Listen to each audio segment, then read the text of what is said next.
Hey everyone, and welcome back to another Apex video, and I hope you all doing well. So in this video, I'm going to show you my current Apex Legends mouse, keyboard, and video audio and gameplay settings that I have been using on PC.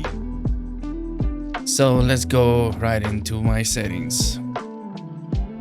For my setup, I'm using the Logitech X2 Superstrike mouse at 1600 DPI. So with that said, my mouse in-game mouse sensitivity is set to 0.75, while my ADS mouse sensitivity multiplier is set to 1.0. The mouse acceleration is turned off. Mouse invert is also off. A clamp mouse cursor in game window is off. And I have the lighting effects disabled as well, so off. Now let's move over to the video settings. I'm playing on a LG 27-inch OLED 240Hz gaming monitor, so I have my display mode set to full screen for the best responsiveness and lowest input latency. My aspect ratio is 16:9 native, and the resolution is 25 by 60 by 1440 native as well. The brightness is set to 60%. My field of view is set to 106. FOV ability scaling is disabled. Sprint view shake is set to minimal. And my UI layout mode is set to auto. So let's go back to the sprint view shake. Why I have this minimal and why I change it, because this actually, if you have it normal and you're sprinting, you'll see your camera shake. I don't know if you haven't noticed it, but that's a little bit too much for this game. I don't know why it shakes, but I chose minimal. The less shake, the better. You don't want to get motion sickness, so I do get motion sickness after playing for long sessions. So if you have that problem too, switch to minimal. All right, for the advanced graphics settings, I keep everything optimized for performance. So VSync is disabled. NVIDIA Reflex is set to enable plus boost. The adaptive resolution FPS target is set to 0. Anti-aliasing, I have this turned off. Texture streaming budget is set to ultra with the highest, which is 8 GB of VRAM. And the texture filtering is set to bilinear. The ambient occlusion quality, I have this disabled. Sun shadow coverage and sun shadow detail are both set to low. The splash shadow detail is low. Volumetric lighting is disabled. Dynamic spot shadows are low, and the mode detail effects detail is and all the way to ragdolls. I have all of them set to low. So, like I said, I'm trying to keep everything more optimized for my game performance. So that's why everything is low. All right, next up is my audio settings. So my master volume is set to 100. The output device, I have set this. This is set to your, whatever you're plugged into your earphones, whatever you hear from. So I have a Rodecaster. I could select this and leave it as is, but as default is defaulted. So that's the only option I have in my computer. So that's why I keep the default. Audio mix, I have this set to focus. Why I have this to focus? Because I'm using IEMs in ear monitors, so they're high frequency, IEM. So I get everything, like it says right here. Focus is more on combat audio, especially movement. So it works for me. It works for me for the game. So that's good.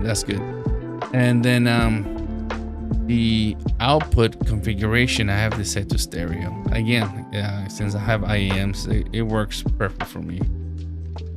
So let's go over to the advanced audio options. So in here, this is our preference, guys. I have basically my sound effects volume set to 100. Everything else is just the lowest I can get it, or 0. For dialect volume, I have this at 6%. Music volume and lobby music volume, I set to 0. And gameplay volume is set to, when spectating someone, I set this to 2%. I can set to 0. I really don't spectate anybody. Unless I'm doing an expectation video, then that's changes. So, but so far I have all the last music, lobby, and gameplay at 0. And then the legend dialogue, ping dialogue, and announcer dialogue, I have all of them set to critical. Basically just critical, and basically just giving me dialogue for critical items only, for any of the ping, announcer, and legend dialogue. The emo preview sound, I have this set to off. And the sound in background, I set this to on. All right, let's move over and go over controllers. Since I'm not using a controller, I'm actually using either my Wooting keyboard and my Azeron Keyzen. So I jump back and forth, but for now, I've been using the Azeron Keyzen for most of my gaming sessions, so I love it. So with that said, let's go over to the gameplay. This is all the goodies. Let's see. So for the combat section, I have my incoming damage feedback set to both 2D and 3D. Crosshair damage feedback, I set this to off. Stacking numbers, I have this set to stacking. This is preference. If you like floating numbers on above, 10, 15, 20, anything goes on top, that's your, it's like I said, it's preference. And it has this both. I don't know why you want to have both floating and stacking, but I keep it stacking. My reticle and laser light, I have this as customized because my reticle, I set this to a teal color, and my laser light, I set this to like a purple color. Like I said, both of them be set to whatever you like, as long as it doesn't mess with your environment. If it messes in, then you're gonna have a hard time trying to aim at people. So, and they give you the recommended ones right here, but you can play with it whatever you want. So it's customizable, like I said. Weapon auto cycle on empty, I have this set to on. I think I just left this on. But this is one of those where you have to remind yourself to always reload your guns before you enter into a game fight. Don't go in there thinking you have your weapons, both of them are loaded. And I used to have this on so it could help me out and switch automatically to my other gun. But like I said, either if you have it off or on, you have to make sure you reload your guns, or none of them more actually work for you. But like I said, I kept it on. It's fine with me. And taking damage, closes death box, and crafting, have this off. I don't know. I think it when I get hit, I don't know if it bugs me out that it takes a second for me to get out my gun, and if I do it myself, I get hit. I mean, it's like a quick response for me. I like to have this more of human response other than having a system and you got hit. Let me figure this out. So like I said, if you have it on, this, like I said, it's on preference if you think that works for you. But I have this off. Chain healing, I have this a single. Basically, I can hit the button again if I have, to queue up the next item for like shields or med kits. Stuff like that. You can double click and use the second one, but you can auto it just does it all the way until you're full. So it's a preference. Let's go to movement.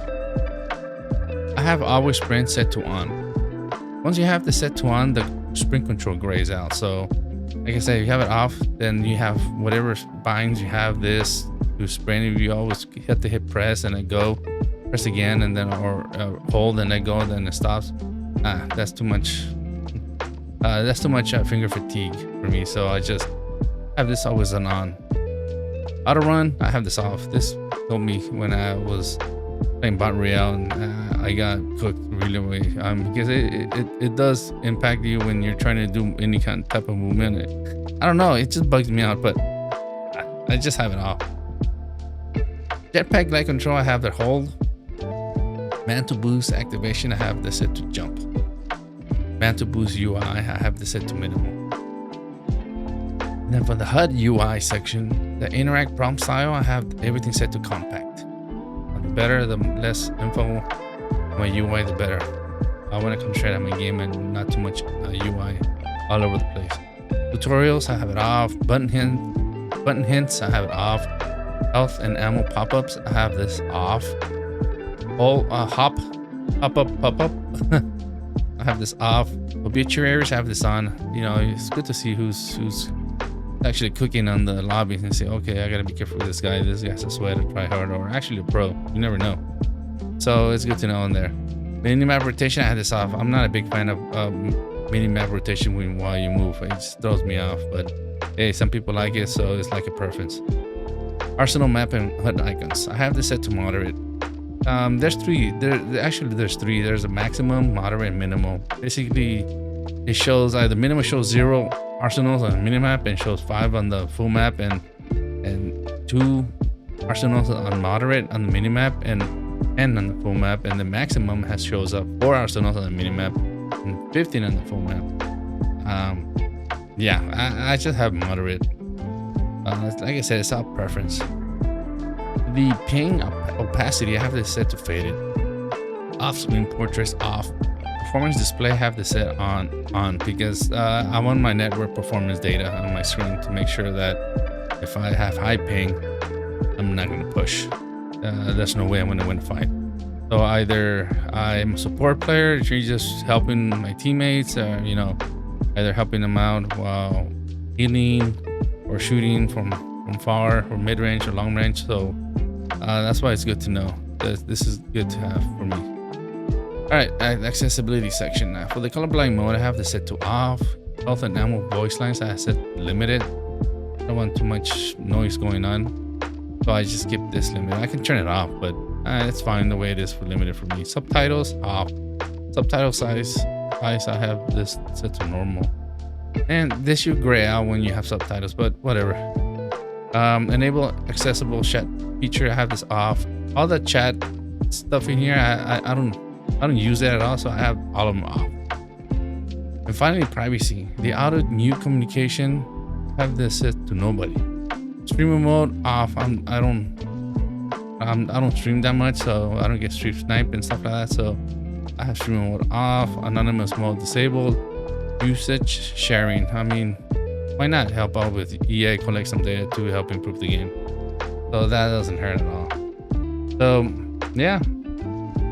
And as for my keybinds, everything's defaulted. The only 2 items that I've changed was my, where are they at? I think it's my grenade. Here they are. Equip grenade and use medkit on my side buttons. That's it. Everything else defaulted. I don't want to mess with my keybinds. I know the Azeron you can map whatever you want, but I want to keep it as simple as I can, so that when I have to switch over to keyboard for whatever reason, muscle memory is there. So that helps. So like I said, yeah, not much on the keybinds. So basically the settings, you know, they have been working really well for me. But remember that no settings are going to be magically improve your gameplay overnight. The most important thing is finding a setup that feels comfortable, and then, you know, sticking with it enough to build muscle memory. Do not change settings every session. That's gonna throw you off your game. You're gonna get frustrated, and that's not the way to go for this game. Especially, stick with it. If you need to fine tune after playing a month or so, you figure out, okay, you know, maybe I need to fine tune my ADS. You know, go to the firing range and then go there and then see if you if you like it, then go try it out in the real game and see if you need to adjust it. But not just every single time you play a game. That's going to disrupt your gameplay. What else? Yeah, guys, I mean, if you found this guide helpful, you know, don't forget to leave a like and subscribe for more Apex Legends content, and let me know down in the comments what settings you're currently using. And guys, thank you very much for watching this video, and I catch you on the next one. Peace.